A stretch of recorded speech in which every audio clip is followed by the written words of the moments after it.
Pansinin nyo yung ilaw, oh. Ibang liwanag. Dalawang bulb pa yung gamit ko, ah. Dalawa yan, oh. Na hindi normal yan kapag ganyan. Tapos pansinin nyo yung channel 1, oh. Active, protect, and then signal is naka-steady. Yan, yung isa nawala na. Kinakabahan ako dito. Yun, for today's video, bali, ayo. Dayo ulit. Taga Malyari, Caloocan. Yun, CA38 na Class H Professional Power Amplifier. Unang-una sa lahat, magpapasalamat tayo and then magsa-shoutout tayo. Maraming salamat sa owner nito and then shoutout sa iyo to, ah. Maraming salamat sa pamerienda. Bali, kapwa natin ni Longgo. Yan, dinala to dito sa atin para ipagawa ang issue. Dati daw, ang umiinit is itong channel 2. Itong channel 2. Tapos, pinabayaan lang. Yang sa pati yung channel 1, nagka-problema na rin. Yung protect and then signal, umilaw na. Yung tinisting ko kanina. Bali, ito yung mission natin for today's video na sana magawa natin or may balik natin sa dati yung unit ni Migo. Common lang din naman to, eh. Halos kakahawig lang yung mga sira na mga CA series ngayon. Ayun, bago natin simulan to, siyempre promotion muna tayo agad. Sa mga hindi pa nakapag-follow, paki-follow, and then siyempre paki-share ng mga walang kwentang video natin sa my Facebook, YouTube channel. So hindi pa nakapag-subscribe, paki-subscribe, like, share, and then siyempre paki-hit ng bell button sa gilid para updated ka sa mga susunod na video na i-upload ko. Yun nga, ipapakita ko muna sa inyo. CA38 na walang brand, bogus siya or generic phone. Kapag tiningnan mo to, parang lavender or parang lavender yung dating niya, eh. Pero dito, violet sa actual. Pakita ko sa inyo na yun yung issue niya. Bali, pa-plug in ko muna. Teka lang. Ayun, naka-plug in na. Naka-bulb muna tayo para sigurado.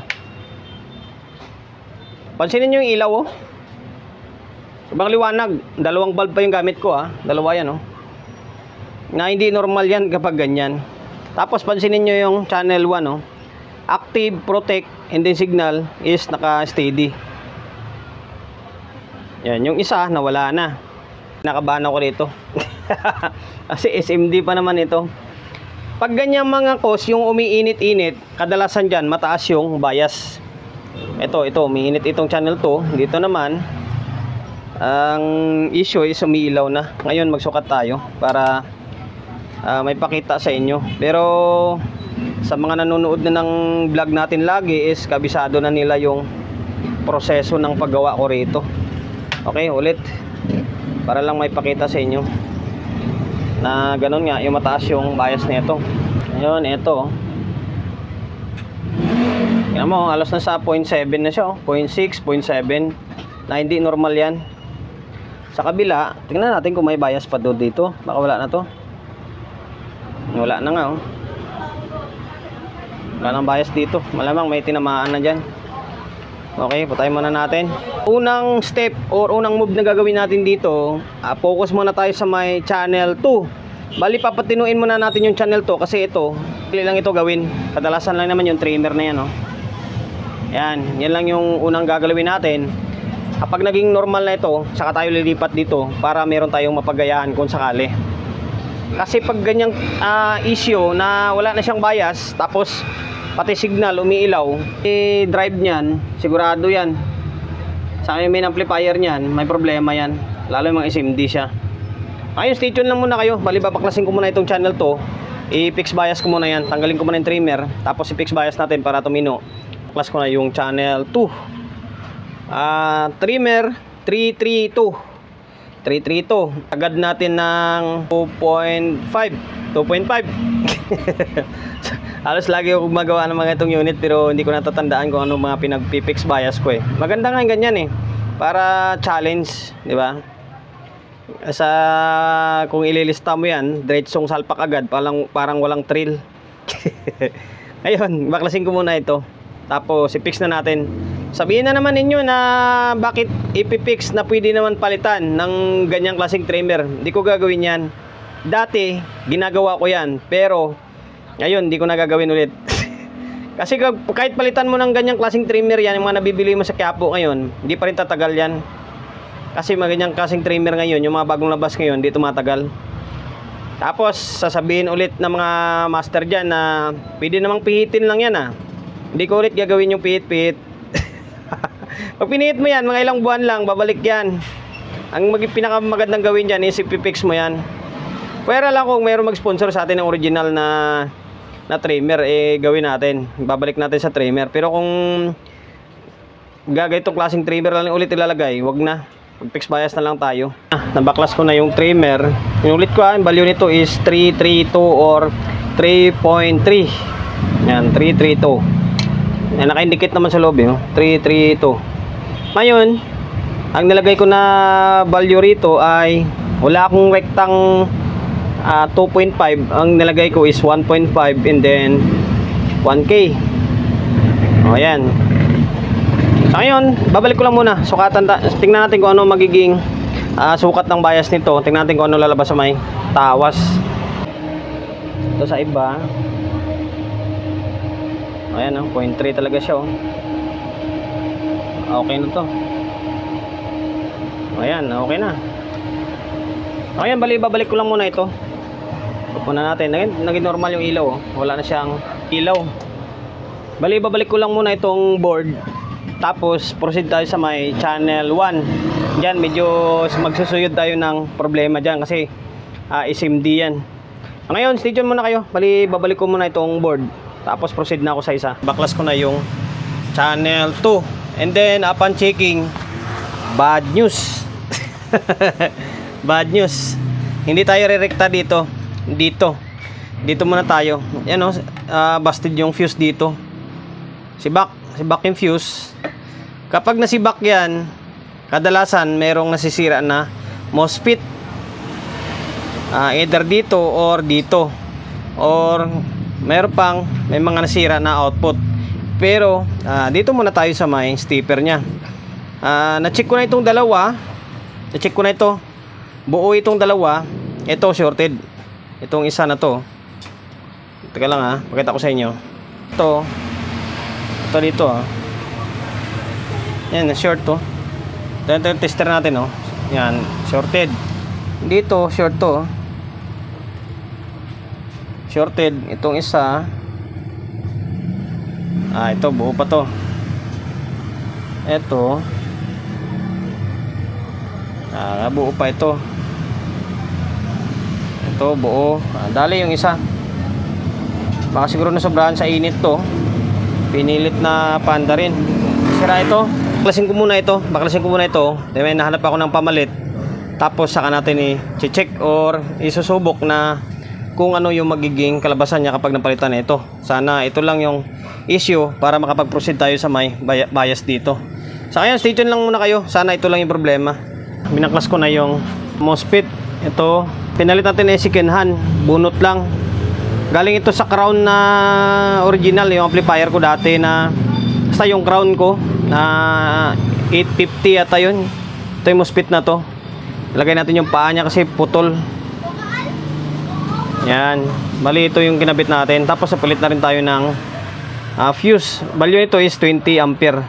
So ngayon tingnan muna natin kung may sira pa na iba. Sana wala na. Try ko muna ikabit muna itong supply nya. Nabalik ko na yung supply. Bad news pa rin. Pag on ko, ito tinanggal ko yung fuse. Pasensya na kayo Ayan, para hindi namabay walang kwentang vlog natin. Tinanggal ko yung fuse kasi tinisting ko kung normal yung stepper na may problema yung output. Tinanggal ko yung fuse, naging normal. Tingnan nyo.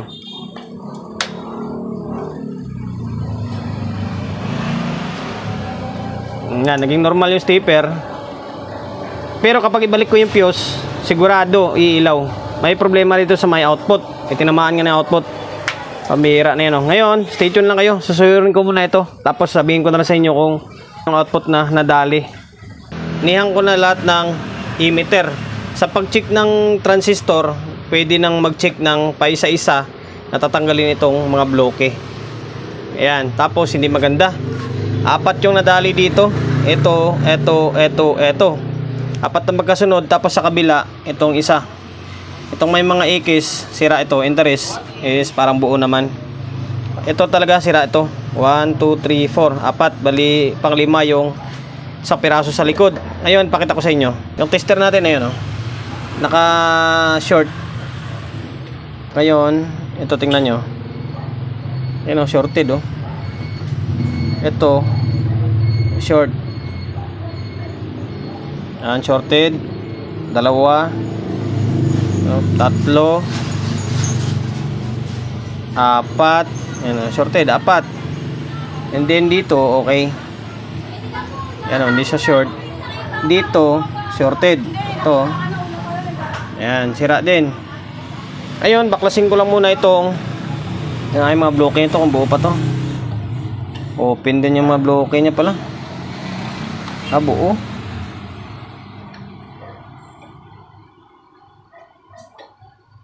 Ano, open yung iba. Tanggalin ko muna yung mga na-open na bloke and then yung mga shorted na output. And tapos babalik natin yung mga bloke niya. Tapos test natin ulit. Tanggal ko muna yung mga transistor na sira. Ito, apat dito. Tanggal ko na yan. Tapos isa dito. Tapos binalik ko muna yung mga bloke. Tapos tatlong bloke yung open dito. Dito wala pa, buo naman eh. So ngayon, tingnan natin kung magiging normal siya or may problema pa na iba. Yan. Nakakabit na yan, may fuse na yan, oh. Mayroong problema yan, umiilaw yun. Dapat off muna natin to. Dapat mawawala yung ilaw niyan para maging normal siya. Ibig sabihin, mayroon pang iba yan. Pagsusuyod pa ulit tayo, baka mamaya may mga tinamaan pa na ibang parts dyan. O, suyod din max ulit tayo. Ang importante na nawala na natin or na kuha na natin yung shorted na output. Ibig sabihin, working na yung mga output natin. Dito na lang ulit sa may drive or sa may main amp yung susuyurin natin. Yung mga SMD na yan. Pinaklas ko na ulit yung may mga sira. Ito, sira ito kadalasan sa mga ganitong unit. Kapag nasira yung mga output, kadalasan damay-damay. Ito, binaklas ko na yung isa ulit para may pagkuhanan tayo ng ideya. Discarding technician na naman. Ito, sira itong 15 volts na resistor na ito. Itong kabila, sira ito. Short. Ito, buo. Tapos, ayan, may mga sunog, oh. Ito, sunog to resistor na to. Tapos dito, open. Tapos dito, sunog. Ayan. So, ngayon, dito naman ulit yung masubukan yung tiyaga mo sa ganitong klaseng unit. Lalo yung mga SMD. Inuulit ko, lagi ko sinasabi dyan, total buo itong unit na ito. Ang gagawin mo dyan is paghahambingin mo lang. Sukat dito, para makuha mo yung pinakasira niya. So ngayon, stay tuned kayo. Anihin ko lang yung mga sira na yan and then palitan ko. Day 2 ng pagre-repair natin. Ang daming sira. Ito, binalik ko na yung, or pinalitan ko na yung sira dito, isang A1943 and then apat na C5200. Yan o, yung bloke na open din. Yung 0.25 pinalit natin is 0.33, tatlo. Tapos yung 4.7 open lahat yan. Ang nakalagay kasi dyan na dalawang 10 ohms na naka-parallel. Ang pinalit natin is 4.7 na lang na 1/4. Yan, kompleto na. Tapos tingnan nyo, awkward man siya tingnan, pero wala, gagawin mo yung ganyang style. Open itong 15 volts na zener diode. Ay, open, short to. Tapos itong optocoupler sira rin. Ito, sana ba yun? Ito. Sira, tapos ayan, yung mga resistor na yan. Medyo awkward man siya tingnan. Sabi ko nga gagawin mo kapag magre-repair ka ng ganitong klaseng parts, yung SMD. Ngayon, testing natin. Balik muna natin ito sa may sing and then tingnan natin, sukatan natin kung ano mangyari. Binalik ko na ito and then tinisting ko na. Kaso, may problema pa. Kapag binubulyo mo, nagpo-protect, mayroon pa. Di pa rin normal. May bias pero wala siyang audio. Ito, dahil nasira yung photocoupler or optocoupler, yung katabi niya na 5401 na SMD, sira or 2L. Pinalit ko, ayan o, padagdag na lang or pahabol na lang na kwanto niya tips. Ayan o, nakatayo na yan na 5401. Pinanggalingan niyan is, or pinapalitan niya is 2L.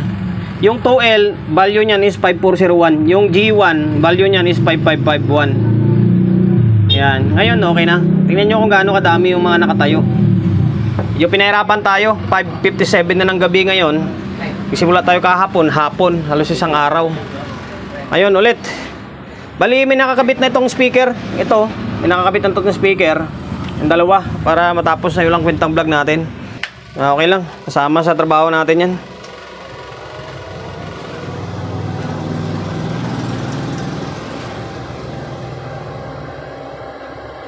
Yung bias pala nito nasa 0.3 lang, 0.3, 0.25. Ang rig nito, ang stock nito is nasa 0.4 eh. Binaba natin ng konti. Normal na siya. And then may nakakabit na speaker, may audio na. Itong laptop yung audio natin para matapos na yung walang kwentang vlog natin. Iba naman gagawin natin. Marami pa tayong nakapila. May problema pa yung control. Yan oh, pag may problema rin. Pag ginagalaw mo, may sagarak. Pero may audio na siya. Ano? Okay na. Okay na parehas to. Ang problema, may problema pa. Bali. Okay, tingnan mo. Mga kaloskos. Putulin ko muna yung video kasi papalitan muna ulit natin tong control para dire-diretso tayo. Sabihin nyo, paputol-putol tayo. Palitan ko muna itong control. Bali, 10K lang naman yan eh. Meron naman ako stock niyan. Para matuwa na yung mayari nito sa atin. Nabaklas and then napalitan ko na. Para mabilis tayo. Ito yung pinagtatanggal natin. Value nito is 10K. 10K, plus 10K. 10K na half moon. Medyo maiksi konti yung shafting nito. Ginawa natin is discarding technician lang. Kakalang tayo para hindi tumukod yung knob dito. Kasi pag hindi mo siya kalangan, tutukod yung knob niyan. Titigas. Ayan, bago na ito. Same value, bali 10K rin naman tong pinalit natin. Meron naman tayong stock na pang power amp kasi na mga control eh. Ayan, bago yan, walang bayad mancha pa siya oh. So ngayon, bali babalik natin to. Babalik natin tong front panel para dire-diretso na tayo. Babalik ko na yung front panel. Okay na, naka-fix na. Ito yung pinampalit natin. Tapos yung mga parts na napalitan natin, dami. I-intro ko na natin agad. Itong MOSFET pinalitan natin. Ito bunot ito pero original ito. Tapos bali limang output kasi 4 yung una, tapos nagdalian pa ako ng isa, hindi 5. 5 output. Tapos isang MOSFET. Tapos yung yung dito sa my drive niya, dami oh, yan oh. Ayun, okay na. Oh, tapos kalimitan yan kapag nasisira pala yung amplifier nito, yung Zener diode na 15 volts.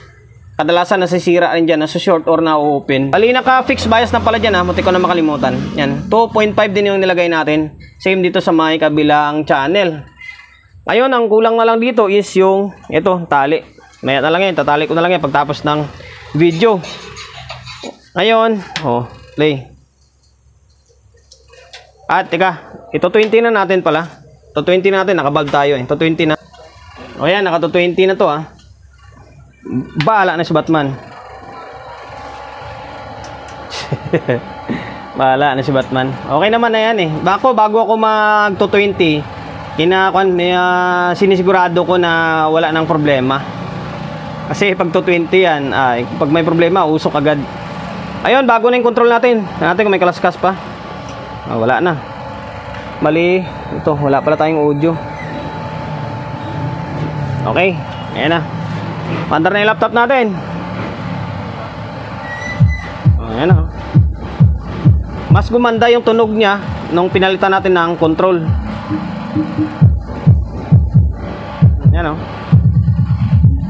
Ito yung channel na kung saan naka-protect, hindi naka-signal. Tapos ito naman, yung sabi ni sir na nung December is umiinit hanggang sa pinabayaan niya lang. Yan.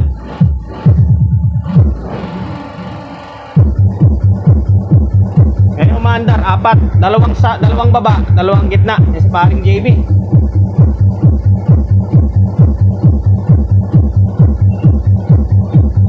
Yan na, bumaba yun na.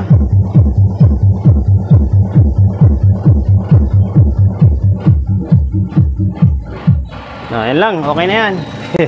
Bali, tatali na lang to. Tapos pag natali, saka ko siya i-testing ng medyo matagal para hindi na umaba yung walang kwentang vlog natin. Sana nakapagbigay idea ako. Kung hindi man totaling eksaktong may bibigay ko ng idea, ay kahit yung paliwanag na lang sana yun na lang yung gawin yung reference sa pagre-repair nyo. Yun, sir from... Nakalimutan ko kung taga saan to Toto eh. Basta taga Caloocan. Maraming salamat sa pagkakatiwala mo ng unit mo rito sa akin. Shoutout ulit sa iyo Okay na, bali ox na yung CE38 mo. Bali naka-fix bias na ito. Yun, promotion bago tayo magtapos siyempre shop natin always on the go na 24/7. Sa mga gustong magpapa-repair along sa Uyo, Quezon City, number 61 Don Julio Gregorio Street sa Uyo Road sa Uyo, Quezon City. Social media pages natin, so kung hindi pa nakapag-follow, paki-follow, and then siyempre paki-share ng mga walang kwentang video natin. Walang kwentang video sa my Facebook, YouTube channel. So hindi pa nakapag-subscribe, paki-subscribe, like, share, and then siyempre paki-hit ng bell button sa gilid para updated ka sa mga susunod na video na i-upload ko. Ingat, God bless, and then peace out in lahat.